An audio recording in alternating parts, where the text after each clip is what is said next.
me and my friend at the time hosed down the gymnasium with the fire extinguisher, and we got into the pool area, and we threw the PE teacher's office contents in the swimming Oh pool, boy. and all kinds of other heinous things that I'm not proud of. But Hmm. but on my website, I when I early on in my bio, I tell people I was a teacher's nightmare, worst nightmare, a teacher's worst nightmare, and I really was, because there's even more to my story that I'll I won't get into, but like, I really was a teacher's nightmare. But at the same time, I had some really awesome educators that saw something in me, and I'll never forget when I got hired for my first teaching position.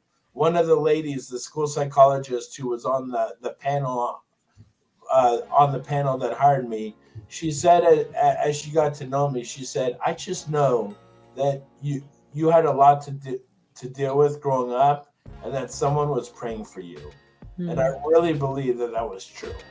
Hello and welcome to the Disrupt the Everyday podcast. We're here to help you navigate life while disrupting the status quo. Our discussions cover a number of topics relevant to everyday life.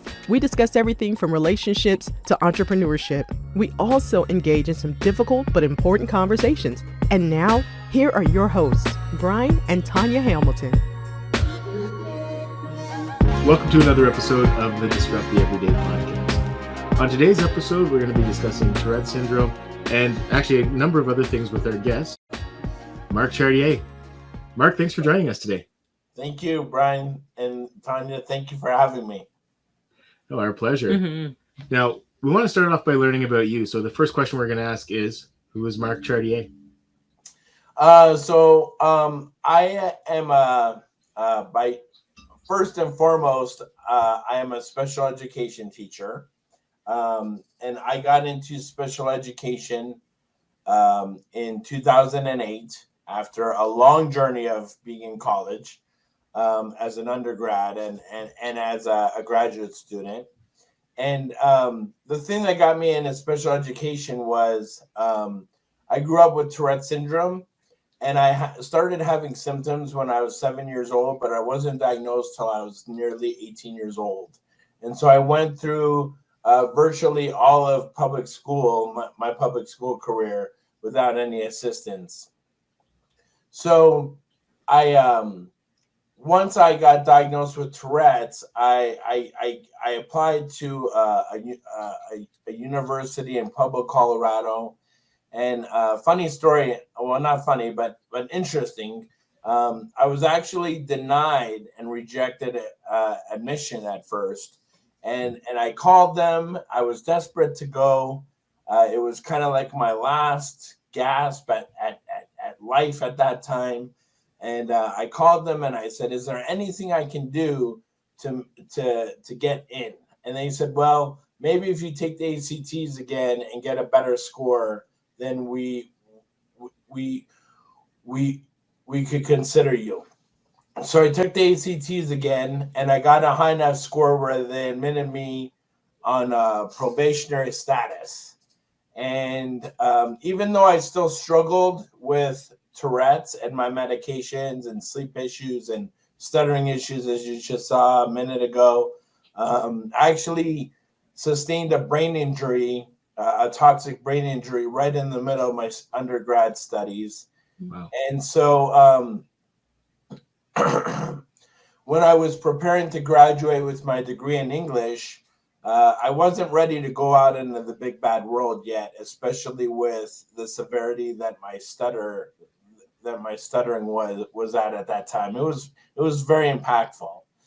And so I pondered next steps, and in pondering going to grad school, I thought, who was it that made the most impact in my life growing up?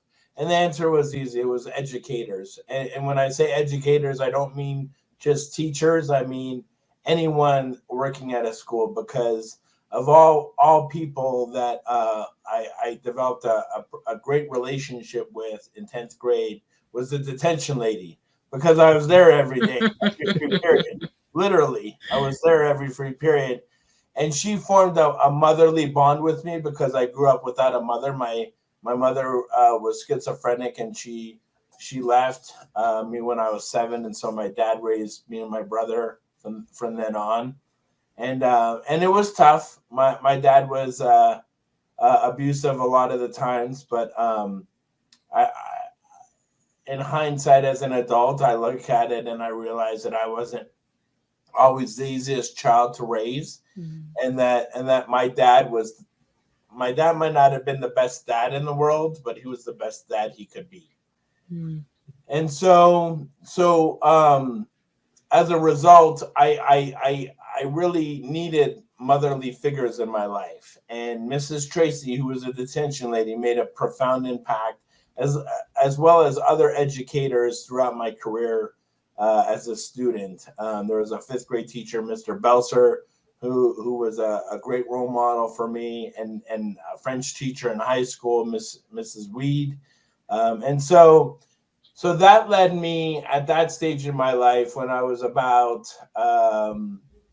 32 years old, I decided that I wanted to go get a master's degree in special education. So I was definitely a late bloomer. And I actually got my age wrong. I think I was more like 27. So forgive me. But I was a late bloomer, but I have been eternally blessed and fortunate with the students that I come into contact with every day now. And I feel like I'm able to form unique connections and positive relationships with them because of my disabilities. No, for sure. Now, you talk about Tourette syndrome, and I think a lot of people only have seen like Deuce Bigelow, and that's really all they know about Tourette syndrome. They think, if you have Tourette syndrome, automatically it's the only thing that's involved is that you swear a lot, or But I remember, growing up as a basketball fan, there was a guy who played in the NBA, Mahmoud Abdul-Rauf, who he was the first. Yeah, he was the first person I heard of who had Tourette syndrome, and one of the things that he did was he would tie his shoes and they'd be perfect, but he would untie them and tie them again. He had to swish like 10 free throws before he would leave practice, like 10 in a row. So I guess, can you talk to us a little bit about Tourette's and maybe how it affected you and how it can affect other people? Because it seems like it's kind of a broad spectrum. Yes, it definitely is. And I want to preface this by saying that I'm a huge basketball fan. And when I got diagnosed, I started watching the Denver Nuggets. And I was a fan of Chris Jackson, who right around that time became Mahmoud Abdul-Rauf. And I read up on him, and I was a huge fan of his. I had a jersey just because we shared that commonality of having Tourette's. Tourette's is very interesting in the fact that it manifests itself differently for everybody. I would say about 70 to 75% of my tics involve my neck, kind of like what I just did a couple minutes ago. Some of it is I have some really odd tics that consist of, like, so when I walk, like, I drag my feet, so I go through shoes really quickly. I also push in my kneecap when I walk, kind of in effect hyperextending my leg, which can be quite painful. And I've actually done things with my fingers where I take my thumb and I have pulled so hard on my finger that it's actually come out of the socket and ruptured tendons in my fingers, in my knuckles. I've also had weird tics like staring at the sun. One time I actually felt an urge to lick my razor, and I did not cut myself. I did it very carefully, so I was very careful, but I had an urge to lick my razor. And sometimes one of my best friends, his name's Larry, there was a time where I would have what he called interactive tics, where I would touch his arm till it felt just right, or I'd bump elbows with him, or I think one time I kind of headbutted him once, not very hard, but I've been blessed with very understanding friends that understand me and love me for who I am. And so it's been a very complex disorder, a complex journey with this.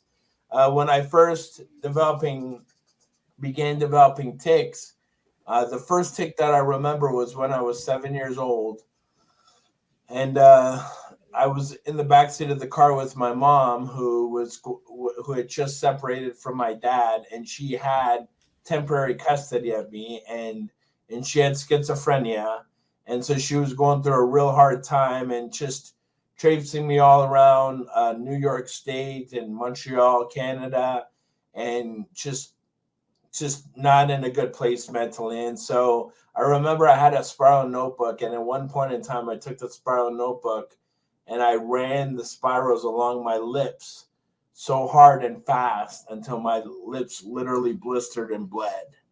And so that was my first tic that I can recall. And then since then, like, I've also done things like such as barking and beeping. I have something called palilalia, which is similar to echolalia, which is what a lot of people with autism have. So echolalia is people repeating other people. Oh, okay. And palilalia is me repeating is the person repeating themselves. And so one summer I was working with an autistic kid in summer school, and she actually repeated me repeating myself. So it was a very interesting dynamic. But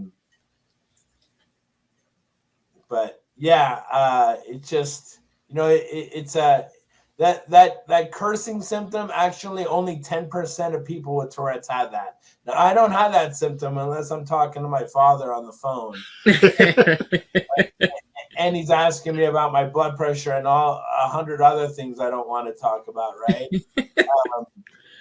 But yeah, I mean, it's definitely been a complex journey. And like I said, I didn't know I had Tourette's. I was nearly 18. And so I went through school. Mm-hmm.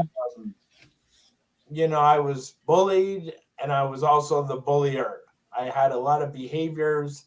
I got into a lot of fist fights. One year that year that I was in detention for the rest of the year, I got caught doing about $1,000 worth of vandalism over the span of 4 months to the school. Me and my friend at the time hosed down the gymnasium with the fire extinguisher, and we got into the pool area, and we threw the PE teacher's office contents in the swimming pool. Oh boy. And all kinds of other heinous things that I'm not proud of. Mm-hmm. But on my website, early on in my bio, I tell people I was a teacher's nightmare, a teacher's worst nightmare. And I really was, because there's even more to my story that I won't get into, but like, I really was a teacher's nightmare. But at the same time, I had some really awesome educators that saw something in me. And I'll never forget when I got hired for my first teaching position, one of the ladies, the school psychologist who was on the panel that hired me, she said, as she got to know me, she said, "I just know that you had a lot to deal with growing up, and that someone was praying for you." Mm. And I really believe that was true. I love that. And it's interesting, right? Because there's so many kids who in their childhood may get misdiagnosed, or, just there's no diagnosis, not, parents, even educators don't necessarily pick it up. And there is that, difficult time that they go through, right? But eventually a diagnosis comes, and then there's, that path to just sort of navigating life with whatever it is they were diagnosed with, right? And being able to still live a full life. Now, being a special education teacher, on the opposite side of being that worst nightmare, what do you find is the most rewarding part of your job? So definitely, hands down, the most rewarding part of my job is getting to know and work with awesome kids. I've often said that when I deal with kids that have behaviors, often said to people, and I think I even wrote it in one of my poems, that that there's no such thing as a bad kid, right? Like no kid is born with maladaptive behaviors. Like those things come from somewhere. They come from trauma. They come from sometimes biological factors like fetal alcohol syndrome, or parents who did drugs while they were pregnant, or they were abused as a child, or they have disabilities. So I'm a firm believer that there's no such thing as a bad kid. So I enjoy all my kids, and I've been able to over my 15-year career build amazing relationships with very challenging students, and the not so challenging students love me as well too. So I've been very fortunate. There are quite a few actually, that I still keep in contact with, because some of them now are 23, 24, 22 years old. One of them is a boy I worked with my fourth year in school, and he had autism, and I wrote a poem about him. It's in my book, and now he's graduated and he's an aspiring rapper. Like he's on Facebook and he's talking to me about Tupac, and little does he know, or did he know? Now he knows, but little did he know that I grew up with Tupac and Notorious B.I.G. and all those rappers back when I think rap was much better.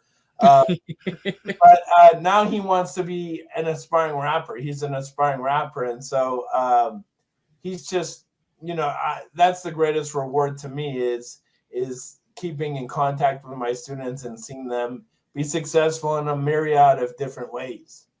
Mm.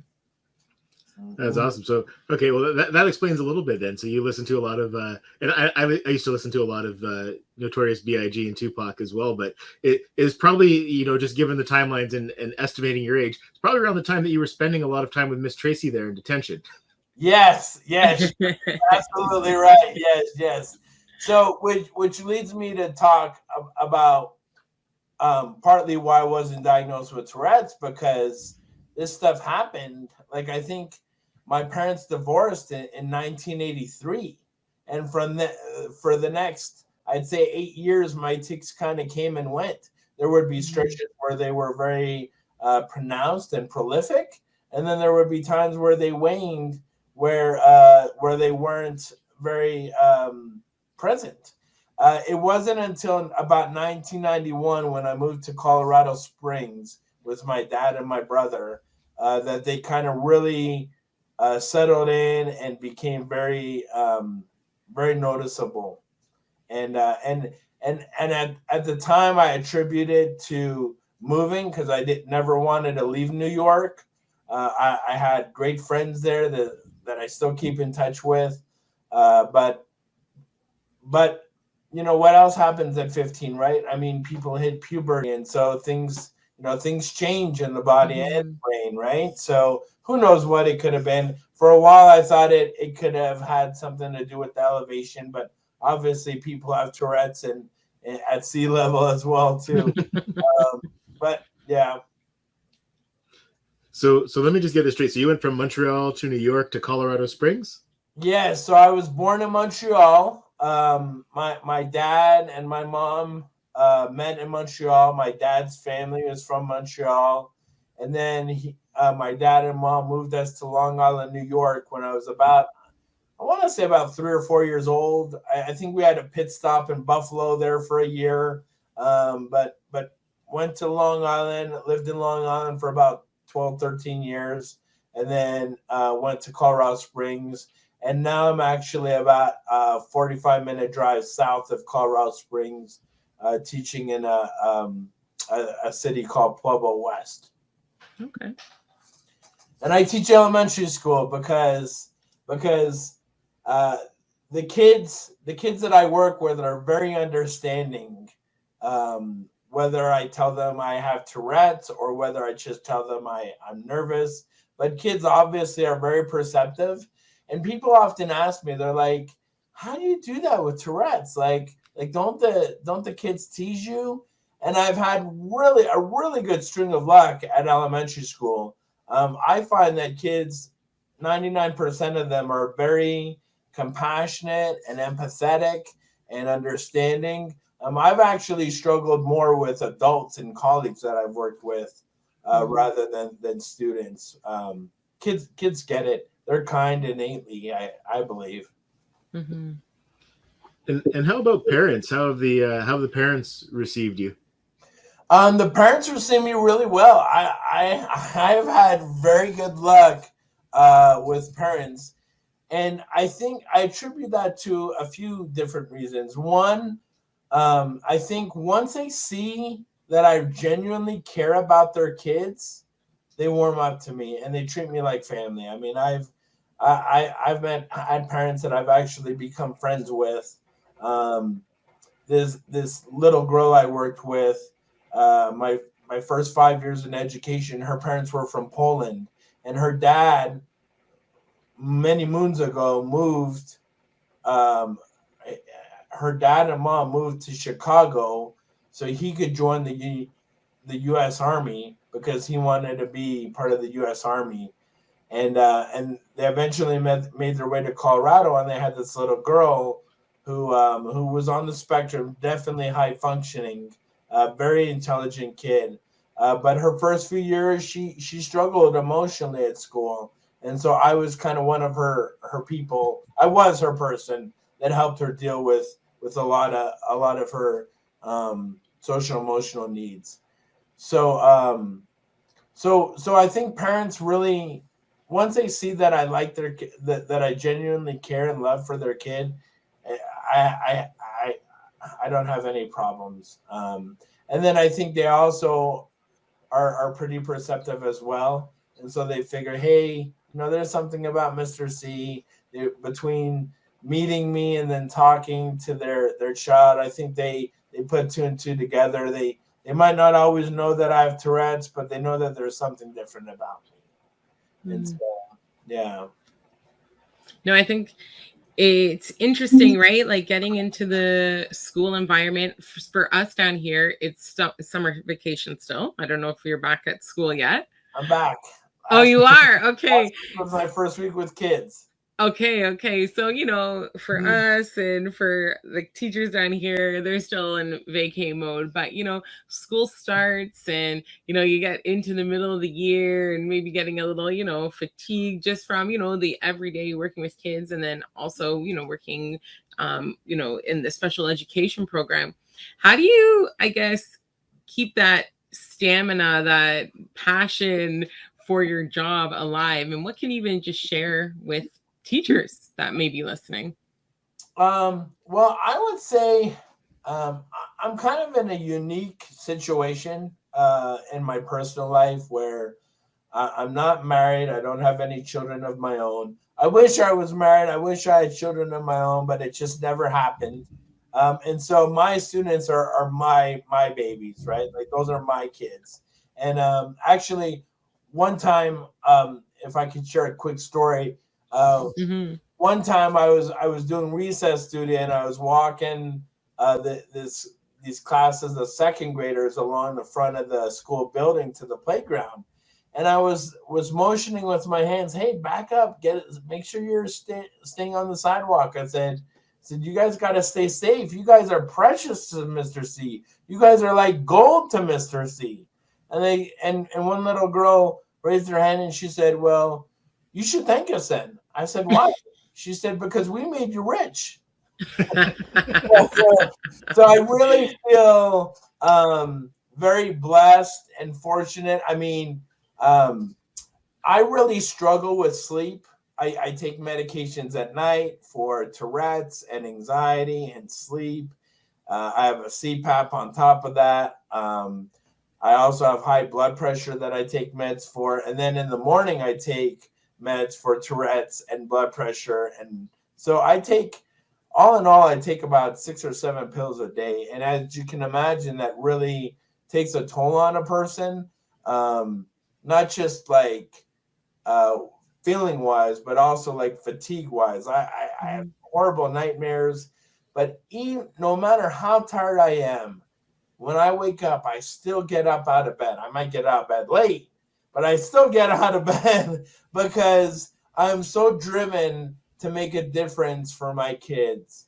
And every day I walk through those doors, for me, is an opportunity to make life, to impact a little life of the next generation and really help kids. And that's what motivates me to do what I do, even though at times it's very arduous from a physical and mental standpoint. Awesome. Now, one thing I noticed as well when we were preparing for this interview was that you're part of the NSA, the National Speakers Association, and for sharing that you struggled with a stutter for a long time. I'm just curious, what was it that made you? What was that transition from a guy who struggles with a stutter to being a part of the National Speakers Association? Because I know it's not easy to. There are some requirements to be considered a part of the National Speakers Association. It is fairly rigorous. So, can you talk to us about that? Yes. So I got into speaking. I would say my first speech that I gave was to one of my graduate special education classes while I was in grad school. I was in a class called Applied Behavior Analysis, and it was one of my very first classes that I enrolled in. And the professor, I was very open with my professors about my condition. And she said, "Hey, we would love to have you talk to the class." And so I spoke to the class for, I don't know, about an hour. And it was just a very exhilarating feeling. And back then, my stuttering was much more impactful in my life at the time. And so I got a little taste there. And then I'd say it was about 2 years into my career, my special education director, I'm going to plug his name here. His name's Dr. Prince. He's still a mentor to me.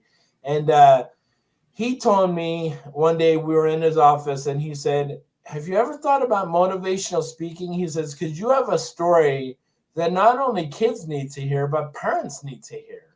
And even people unaffected by disability need to hear, because it's not just about disability, but I see the bigger picture of diversity, right? Like, we're all different." And one of my sayings that I preach to my kids every day, I hang it in my classroom and I go over it every day, is always believe that you can make a difference, but never let your differences keep you from what you believe. And how I interpret that and explain that to my students is, we're all different. Some of us have brown hair, some of us have blonde hair, some of us have no hair. and that's okay, because whether we have a different political belief system, or sexual orientation, or religious preference, or we're of a different nationality or race, I've always found in my life that those are the people that are different from me are the people I've learned most about life from. Because how boring would life be if we were all the same? Like, who wants to, just hang around 20 clones of themselves, right? Like, that would just be so mundane and boring. So I, after speaking with Dr. Prince, I put in a proposal at a special education conference in Colorado Springs to tell my story, and part of my story is embedded or delivered and conveyed through poetry. Because as an undergrad, when I began stuttering, I started writing poetry to express my needs, my dreams, my hopes for the world, for myself, for others. And so I've been a lifelong writer. And so I gave a presentation, and there were about 7 people in the room. One of those people just so happened to be the assistant special education director for the Colorado Department of Education. And her name was Barb Goldsby. And so she saw me and she thought, wow. She said, there were only 7 people in this guy's session, but so many more people need to hear his message. So then the following year, she booked me for a luncheon speech, and there was 130 people in there. Two of them were my best friends. I needed some moral support. Um, and even though I wasn't stuttering a whole lot then, that day I really stuttered a lot. And I have it on tape. I have some clips. They're not on my website because I got better as I went, like anything, right? But I ticked a lot. I made a lot of noises. But at the same time, that's being real, right? Like that's me being me. And people needed to see that. And I'll never forget after that speech, some lady from Grand Junction, which is about 5 hours away from Colorado Springs, came up to me and she was in tears. And she said to me, she said her son had just been diagnosed with Tourette's and that she came to this conference just to hear me speak. And so we had a great conversation about Tourette's. And one of my best friends, Tiffany, she said to me afterwards, she said, that was meant to be. She said, if for no other reason, you were meant to be here for that lady to see.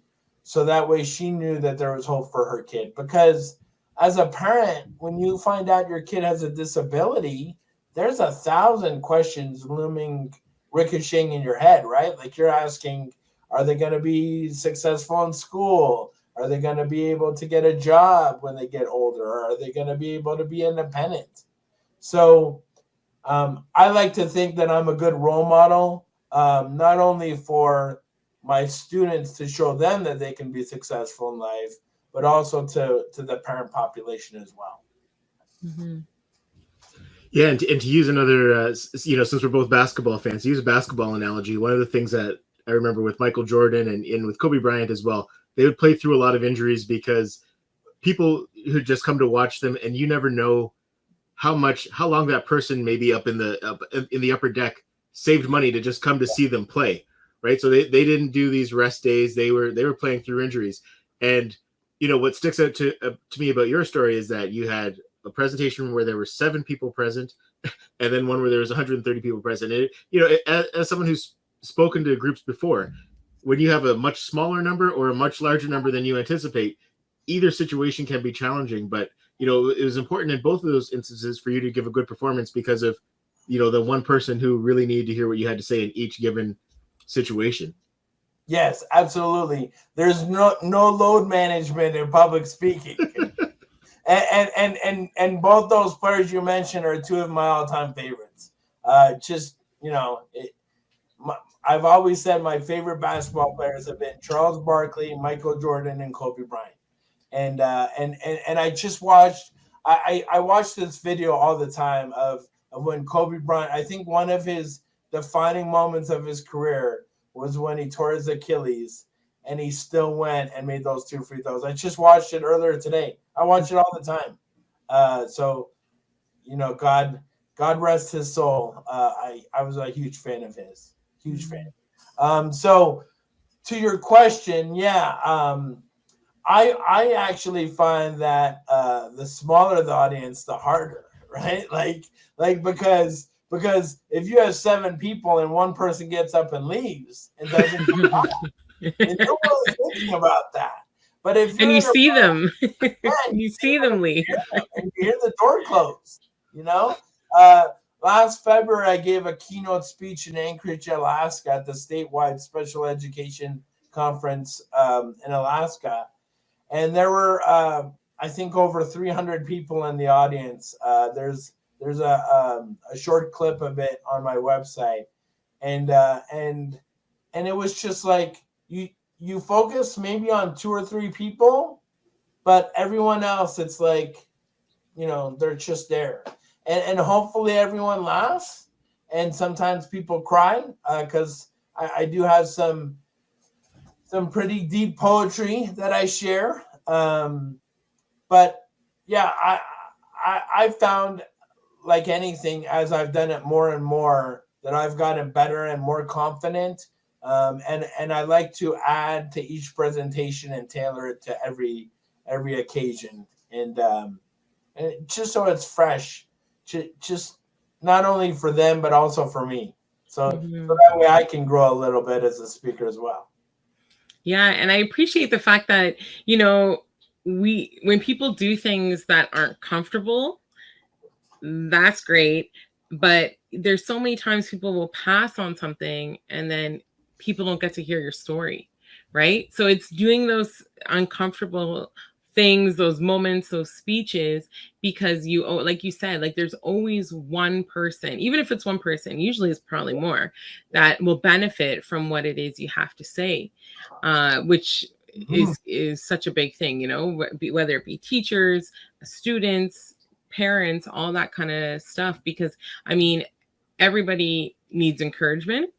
And when you see somebody that's similar to you, or, you know, has very similar experiences, there's that connection that's there.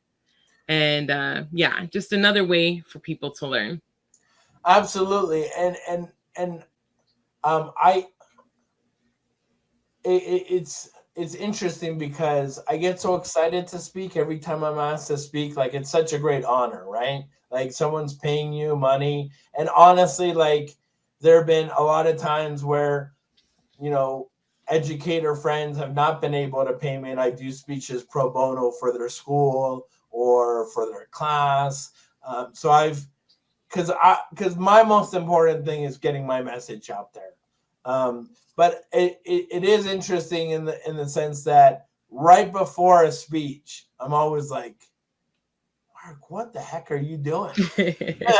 like I'm a writer, right? Like, I think on a different level when I'm behind a keyboard writing and typing, or when I'm writing in a notebook my poems.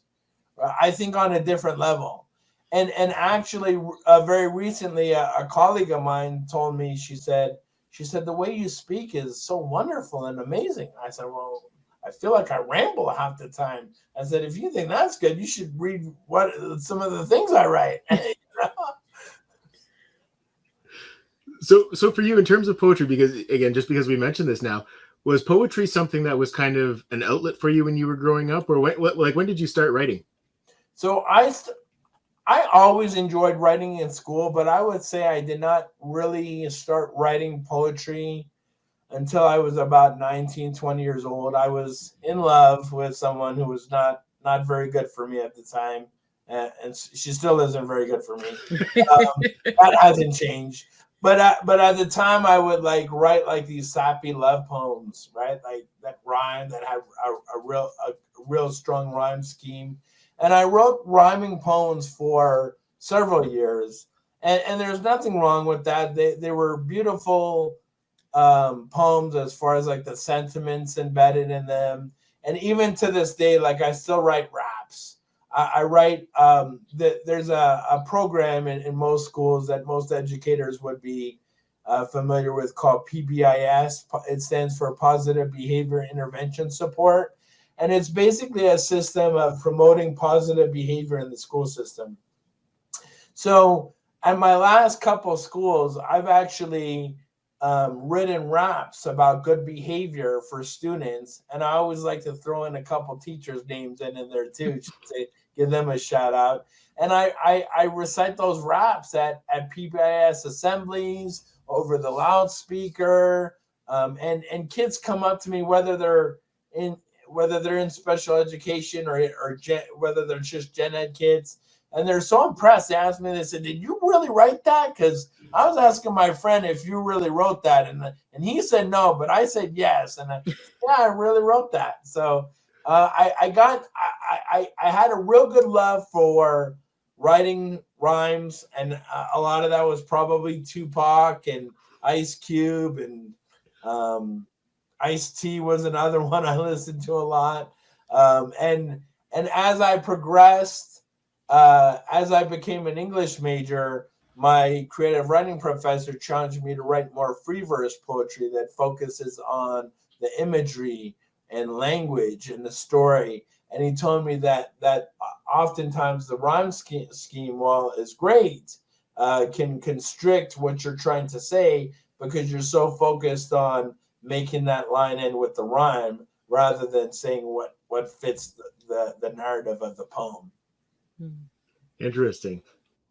So from there, I started writing free verse poems, and my book, Fingerprints, was a collection of poems that spanned about about 12 years. I guess you can't see it there, but and I had sent that manuscript out for years, and I actually sent it twice before to this very same publisher, and they rejected it. They declined it, and I kept reworking it and revising the poems in it and throwing some new stuff in that I thought was pretty good and taking some old stuff out. And in 2018 or 17, on New Year's Eve, I submitted it one last time, and I was like, I'm going to submit it one more time. And if it doesn't get picked up, I'm just going to self-publish. Well, in April of 2018, they reached out to me on Facebook saying, hey, we've been trying to get a hold of you. We want to publish your book. And I was like, and that was one of the best days of my life. I'll never forget that day. That morning that I read that message, I was on cloud nine, because I always tell people when I give speeches, the two loves of my life are teaching and writing poetry. And so I've also been very fortunate and blessed to often combine the two in a couple ways. One, I teach a poetry workshop at schools that I work at for like 3rd, 4th, and 5th graders. And sometimes I have special education students enroll in those too. And I had one girl who had a reading disability. At the end, we culminate the workshop with the poetry reading. And this one girl with a reading disability read her poem in front of about 50 people. And she had so much confidence and so much enthusiasm, charisma, and just so much, like she owned that moment. And she stood up there and read her poem. She grabbed the mic like she owned it. And that was one of the proudest moments of my life. And my career. And so in my book, and also in the book I'm working on now, I've written a lot of poems about my teaching experiences involving my students. And of course, as fate would have it, throughout the book, you see the challenges that they deal with. And then as you read on in the book, you see that a lot of times their situations and challenges mirrored my own, either as a kid or as an adult.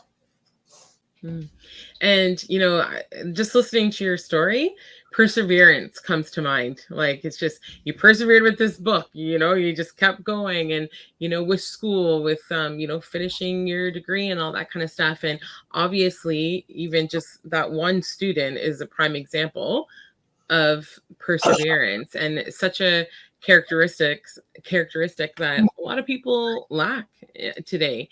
So, just going back to when you were younger and with your dad, and maybe even in that doctor's office, does your dad ever say, like, he would never have guessed you would have ended up in the career that you're in now?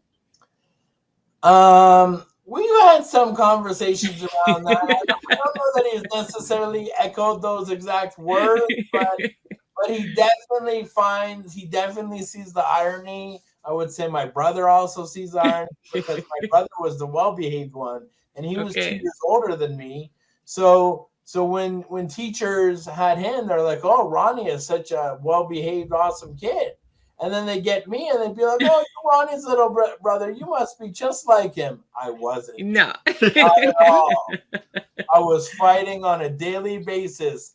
I don't care if they were twice my size. I was fighting. Some I won, most I lost. But I was lashing out at school because I was in a tough environment at home. Mm-hmm. And I couldn't lash out at my father. So I went to school and I lashed out there as a result. Mm-hmm. Mm-hmm.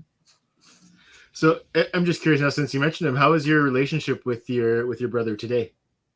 My relationship with my brother is good. He lives in Colorado Springs, about an hour north of me, and we don't talk a whole lot because he's busy. He's got 3 kids and a wife and a job, a full-time job, and so we don't talk a lot. But I mean, he's there for me whenever I need him. He's always, willing to help out, much more so than when we were kids. Um, but yeah, and he has some tics as well. I would never say he has full-blown Tourette's, but he has some tics. And my father has some tics, and my grandfather, my dad's dad had some tics. My sister, I believe, has some tics, although she denies it. But yeah, so it's kind of a family affair, although it hit me a lot harder than everybody else. So that's interesting. Is it known to be hereditary then? It is, Okay.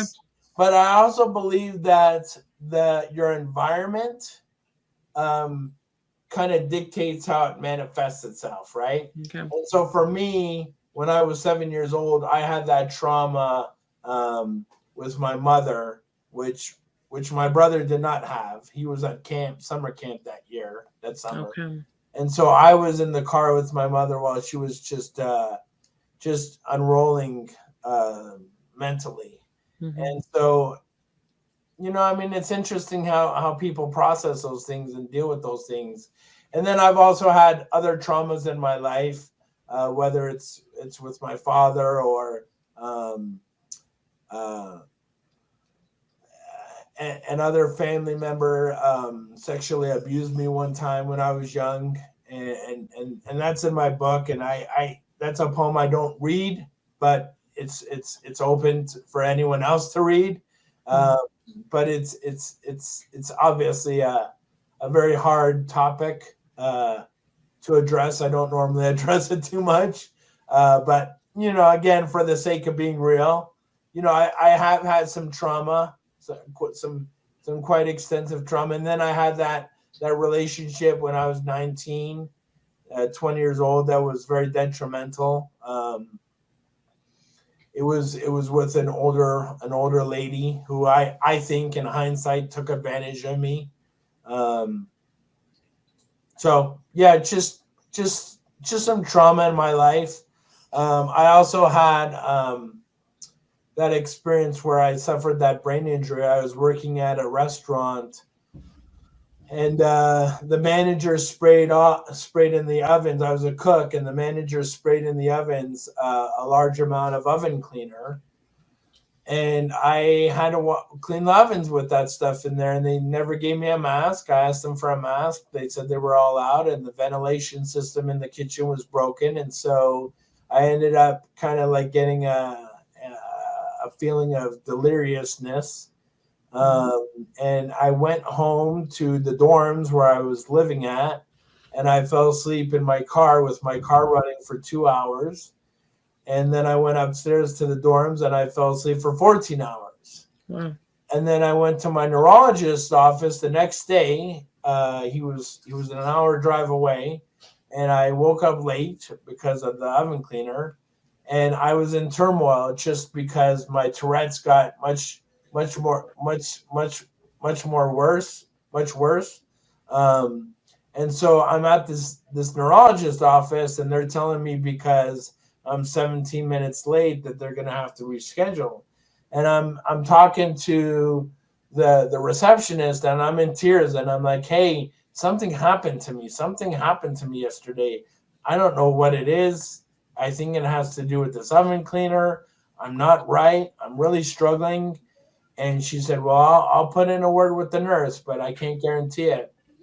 And I sat in the waiting room just bawling in tears. And sure enough, the nurse came out and said, no, unfortunately, you're going to have to reschedule. And and as a result, weeks later, I would have to triple my Tourette's medication, and I began stuttering. And since then, I've had scans. I had something called a SPECT scan that measures the blood flow in your brain, and that confirmed that I have a toxic brain injury as well as what they believe a traumatic brain injury as as well. Wow. So I knew it at the time. I mean, I could have told people right then that something was not right with my brain. I never slept well again from that point in time. Like every night, I was very, very fatigued. My stuttering came, and my ophthalmologist said that my optic nerve has damage to it that's similar to that of a stroke victim. Wow. Well, Mark, I don't. There's so much that you've overcome that I think any one of those things would have broken some people. Mm-hmm. So kudos to you for just keeping on. I guess for lack of a better way to summarize it. Now, we're going to include the links to your book in the show notes for anybody who's listening or watching. But before that, are you okay with sharing some of it? I know we're not paying you for this, but would you be willing to share some of the content, share a couple of poems with us? Absolutely. So I think one poem that I'd like to share is, I'm going to share this poem. It's called Why Teach? And the backstory to this poem, I wrote it my first year teaching after about 3-4 months of teaching. And I remember driving home from work, and I just realized how immensely in love I was with teaching. And so I wrote this poem then, and there's a key incident in my life that's revealed at the end of the poem that we haven't spoken about yet. So it's called Why Teach? It hits me when I'm heading home, my eyes heavy stones to the spongy sky, like I could feel it coming down on me. This is what a blue sky feels like. A taken hand given back before you knew it was missing, peeling dry glue from your fingers as if it was a second you. And sometimes that blue is like telling a child no for the very first time. Sometimes there are days when the sky seems impossible, when it makes me feel old like rust, when I'm nose to nose with air I can't breathe out, when I'm so tired my body hurts, working against me like the fast of a wind. But then there are days when I'm a dream inside a balloon, going with the wind, a little closer to being found. When kids ask me for lunch money, holding up 2 fingers, telling me to hand it over, or feeling through their scalp as though they're trying to make me jealous. There are days when that sky moves slow, like a piece of candy I want to enjoy until it's gone, when a child comes up to me and tells me to take a think sheet, or accidentally calls me mom or grandpa or vitamin C. There are days, blue over and under, that tell me to go harder, that there's always someone to do something for, that keep me thinking every kid can be helped. Listen. They'll tell you how if you'll just listen. In that sky, there are kids leaving backpacks on the wall to go swing. There are girls telling on the boys, and the boys telling on themselves.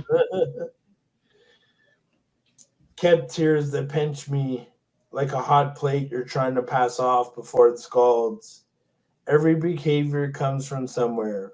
There's no such thing as a bad kid. And I remember 4 years ago, sitting across from you at the Department of Vocational Rehabilitation, a cold desk away, and that sky was nothing to me then, when you said I could never teach with my stuttering. No one will hire you, no one will understand you. Your red pen jotting down notes on a clipboard with an artificial flower at the end. And that's why I set 4 alarms, and 2 snoozes by my bed. Why I teach kids the differences between the number 2, the also 2, and the going to, and tell them their mom loves them no matter what. Yes, even when you finish the day on red, even when that sky won't sit still when you ask it to. Why I make every word count, so I can see just how high that balloon really can go. Lo, that cloud prowling the distance, knowing it's rain, just can't touch me. Beautiful. Awesome. Oh, so there's a story there, eh? Somebody, you overcame somebody telling you that you weren't going to be successful in this field.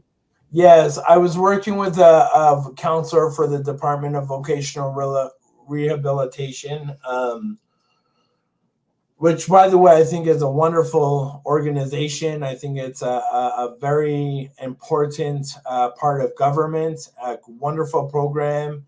I was just unfortunate enough to have a counselor that didn't believe that I could go to grad school. When I told her that I wanted to go to grad school to be a special ed teacher, she uttered those words to me. She said, "No one will hire you. No one will understand you with your stuttering." She said, "We cannot support you." And I walked out of that door and I never came back. Wow. So yeah, so there's a story to probably a lot of your writing. Would you mind sharing another with us? Yeah. So I'm currently working on a second book. It's actually completed. I'm just in the process of sending it out to publishers, and it chronicles a lot of the events I've gone through over the last 3-4 years, including teaching with the pandemic, right? Like I was a remote teacher for a school year, and so it contains a lot of relevant poetry to current times, including social justice issues and other things that have gone on that are just have just been really tough things to deal with as a world and a society. This poem is the second poem in my manuscript, and this poem is about that experience with that student who wrote the poem and read it at the poetry reading. This is called IV. You came to my classroom yesterday to practice reading the poem you'd written for the Valentine's Day poetry reading at school. We did a solo read, a choral read, and then a partner read to make sure you had it. I do, we do, you do. And even though you came up with the words, I wrote them out for you, spelling them correctly in a code you scrimmaged with phonetically, using your cross-checking skills and context clues to make it make sense. When you faced me like a grandfather clock, the merry-go sound of saying, I needed to have kids. You never have known that I just exited a mediation meeting with your other teacher and human resources about our irreparable working relationship. You never know the choreography of the tears that flexed with my forearm as I wiped away what I could without making friends with fear. When HR said they were going to move me because I couldn't get over Miss What's Her Rain making fun of my lazy eye, or because she turns her head 90 degrees from me whenever I speak to her. Ivy, no one in this world can stop you but you. How you butterfly life with your tear-jerk steps you turn, a charm bracelet path, canceling out the debt of a sunset locked of every cant, the quelling of a struggle, the wallflower you. You're a both hands in a pocket type of prayer that keeps people up, jured to the calculation of listening and learning, and how the two are kinesthetically aware of the other. Love is an equal math. At the poetry reading, you were sugared up on Fun Dip and Capri Suns, and the fuss of your brother pouting out words, his mouth 3/4 closed because he was missing football practice. You sat there waiting, your eyes satelliting the room, hair rebounding as you adjusted your chair until it was like you, just right. You took a hard swallow and grip the mic like the shatter of a mirror losing its cracks. Put your mouth on it and begin plussing out the words about being in NICU for 5 weeks when you were born premature, the needles they stuck you with, a machine feeding you oxygen, and how the doctor told your mother, sad, like a leprechaun missing its gold, that you would not make it to the next day. But then your brother went to the store and got a magic teddy to make you better. It must have worked, you read, because the next day you were still alive. And when you got to the word that you couldn't decode, you stood there like a tribe gestating as I needled up to you, my hands forming a hallway, and whispered it in your ear. They need to hear it from you. Miracle. That was when I got stuck. On the geist of your eyes, a saltwater green, undertone a smile submits with why. The day I would have to tell you that I wasn't going to be your teacher next year.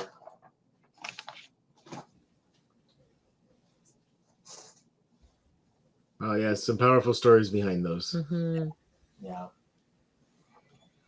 Now, Mark, I just wanted to wanted to ask you a question, just thinking back to when you got your diagnosis.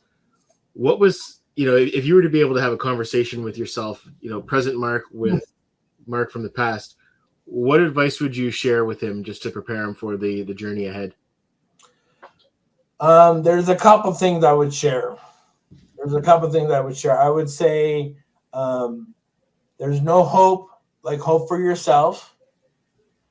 I would say in front of every disability is a person working hard just to level the playing field. And I would also say that life with a disability is tough, but life without a disability is tough as well.